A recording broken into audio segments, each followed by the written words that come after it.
There's no feeling more intense than starting over. If you deleted your homework the day before it was due, as I have, or if you left your wallet at home and you have to go back after spending an hour in the commute. If you won some money at the casino and then put all your winnings on red but it came up black. If you got your best shirt dry cleaned before a wedding and then immediately dropped food on it. If you won an argument with a friend and then later discovered that they just returned to their original view. Starting over is harder than starting up.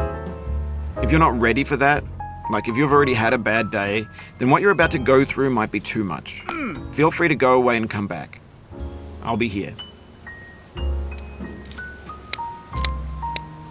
Alright, thanks for coming with me on this trip. I'll understand if you have to take a break at any point. Just find a safe place to stop and quit the game. And don't worry, I'll save your progress, always. Even your mistakes. This game is a homage to a free game that came out in 2002, titled Sexy Hiking.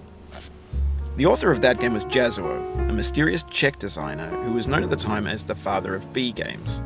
And B games are rough assemblages of found objects. Designers slap them together very quickly and freely, and they're often too rough and unfriendly to gain much of a following. They're built more for the joy of building them than as polished products. In a certain way, Sexy Hiking is the perfect embodiment of a B game. It's built almost entirely out of found and recycled parts, and it's one of the most unusual and unfriendly games of its time. In it, your task is simply to drag yourself up a mountain with a hammer. And that act of climbing, in the digital world or in real life, has certain essential properties that give the game its flavor. No amount of forward progress is guaranteed. Some cliffs are too sheer or too slippery, and the player is constantly, unremittingly in danger of falling and losing everything.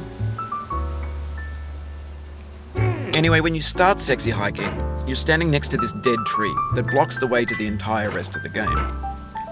It might take you an hour to get over that tree, and a lot of people never got past it. You prod and you poke at it, exploring the limits of your reach and your strength, trying to find a way up and over. And there's a sense of truth in that lack of compromise. Most obstacles in video game worlds are fake. You can be completely confident in your ability to get through them once you have the correct method or the correct equipment or just by spending enough time. In that sense,